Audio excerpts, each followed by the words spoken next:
Përshëndetje të dashur miq, dhe mirë se erdhët. Përsëri do shoqërohemi sot edhe me një tjetër menu iftari, të lehtë dhe të thjeshtë për përgatitje. Si zakonisht, unë po e bëj të përshtatshme këtë menu për 4 persona, por ju mund t'i dyfishoni ose t'i trapishoni të gjitha masat që unë i përdor gjatë këtyre videove dhe t'i përshtatni sipas nevojave të juaja. Vazhdojmë tani me përgatitjen e këtyre recetave, me të vërtetë të mrekullueshme. Për ëmbëlsirën e sonte do përgatisim sytllaç. Për këtë radhë do e bëjmë në një mënyrë pak më ndryshe, do e pjekim edhe në furrë. Në një enë pak më të thellë, fillimisht do shtojmë orizin. Oriz unë po shtoj 3 lugë gjelle, ose nëse e matni kështu me gota të çajit, pak më pak një gisht. Te orizi do shtoj 200 ml ujë. Dhe tani në zjarr mesatar do presim një herë derisa uji që kemi shtuar brenda të fillon të vlanë. Nga momenti që do fillon të vlanë kështu në këtë mënyrë dhe të shteret uji, tani do shtojmë qumshtin. Në total do shtoj 1 litër qumësht. Do përzijem dhe do presim edhe një herë tani qumshtin që kemi shtuar brenda të nxehet mirë, të arrijë deri në pikën e vlimit, pra dikon 4 deri në 5 minuta. Qëndroni këtu afër. Tani që qumshti është gati për të vluar, vazhdojmë brenda që ta shtojmë sheqerin. Në total unë po shtoj një gotë, 250 ml me sheqer, mund të shtoni më pak ose më shumë, ajo gjithmonë mbetet shija e juaj, por për 1 litër qumësht, kaq mendoj se është mjaftueshëm. Vazhdojmë tani të përzijem edhe dikon për 3 deri në 4 minuta tjera kështu në zjarr mesatar, derisa dhe sheqeri që kemi shtuar brenda të shkrihet.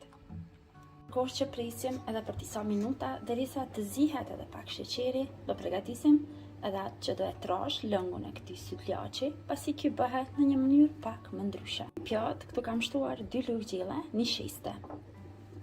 Te një shestja do shtoj 1 të kuqe të bezës.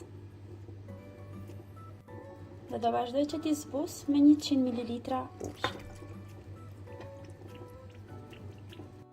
Vazhdojmë tani me një tel kuzhine, i përzijem mirë dhe sigurohemi që brenda mos të na mbesin trupa.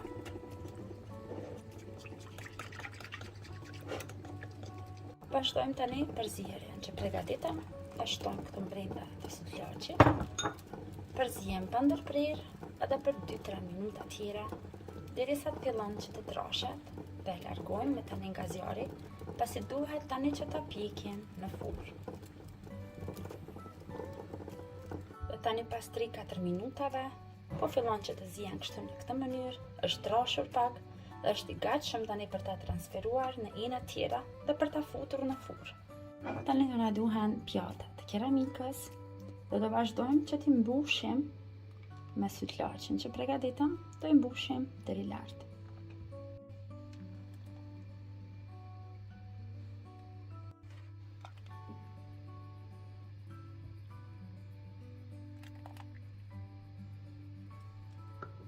Pasi që i mbushim në pjata, duhet që t'i rendisim në një tepsi pak më të madhe dhe brenda në tepsi do vazhdoj që të shtoj ujë të ftoftë, dikon 300 ml.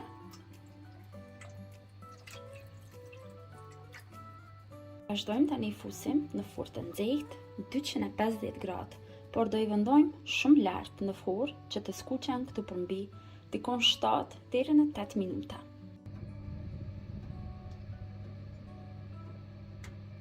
Sytllaçi pasi është zier në furrë, e kam lënë që të ftofet dhe kam dekoruar pak me disa lule shtrydhe dhe pak kokos.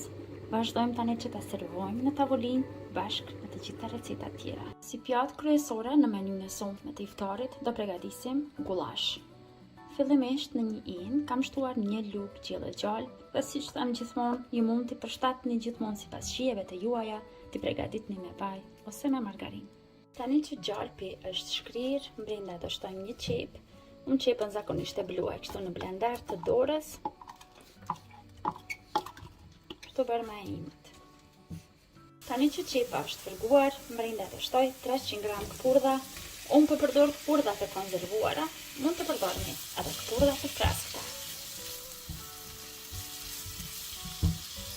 Tani do vazhdojmë që të shtojmë mishin. Unë po përdor 1 kg mish viçi të prerë kështu në copëza më të vogla që t'i përshtatet recetës së gullashit. Vazhdojmë kështu në zjarr mesatar, përgojmë për 4-5 minuta, derisa mishi të fiton një ngjyrë të bukur të përguar.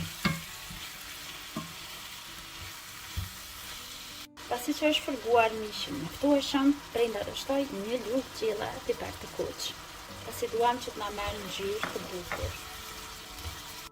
Një lugë çaj në një gjik të thatë, dhe 2 lugë gjelle pasta domate, nga kjo pasta që është pak nga trash. Vazhdojmë që ta shtojmë ujin dhe për këtë mase që unë po përdor, për 1 kilogram mish, 1 litër ujë. Vazhdojmë e shtojmë te mishi edhe ujin. Vazhdojmë tani edhe kryposim. Kryp do shtoj 1 lugë e gjysmë të kafes. Vazhdojmë tani e mbulojmë, por nuk e mbulojmë tërësisht. Do e lëm kështu gjysmë të hapur dhe në zjarr mesatar do e zihem diku afërsisht 40 minuta, por gjithmonë duke e kontrolluar. Siç ju thash, unë po e bëj me mish viçi. Mishi viçit zihet pak më shpejt se sa mishi i lopës. Për ta shoqëruar gullashin në menyn e sotme, do përgatis pire. Në një enë këtu më të thellë kam shtuar 6 patate, por i kam prerë kështu në copëza më të vogla që të zihen më shpejt dhe vazhdojmë tani në zjarr mesatar i zihem patatet për dikon 20 minuta. Tani dikon pas 40 minutave do kontrollojmë se është zier mishi. Do e kontrollojmë me anë të një piruni, pra mishi është zier. Siç ju thash, unë po përdor mish viçi dhe ky zihet shumë më shpejt. Nëse përdorni mish lope, atëherë do vazhdoni me zierjen.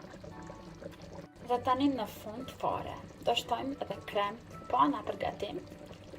Unë sonte do shtoj vetëm 100 ml, pra vetëm gjysën e kësaj, pasi më vetë se është i trash lëngu mjaftueshëm.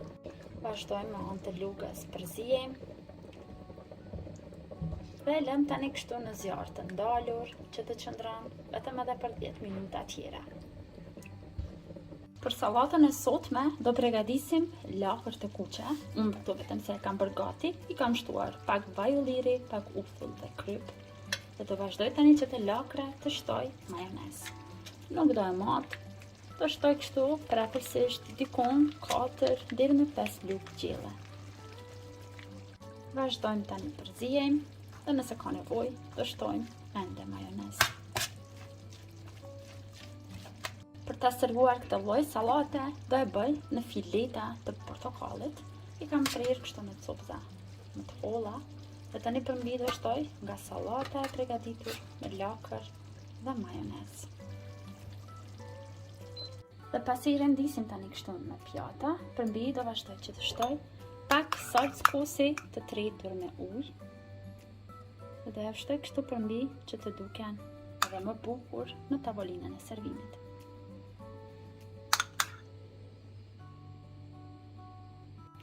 Sallata është gati, tani më kam përfunduar edhe me dekorimin e pjatës, vazhdojmë dhe servojmë në tavolinë. Patatet janë zier, nga patatet e kam larguar tër ujin, do shtoj pak kryp, dikon 1 lugë çaj, 1 lugë gjelle gjalp, dhe sot do shtoj 1 lugë gjelle salcë kosi. Vazhdojmë tani që të gjitha t'i shtypim bashkë, duke formuar një pire të mirë. Tani me gjithçka është gati, do vazhdojmë që t'i servojmë në pjatat e servimit. Piren që përgatitëm e kam servuar në këtë mënyrë në pjatë, kam shtuar domate të zezë turshi, domate të kuqe dhe pak magdanoz dhe disa karota të vogla mbi piren.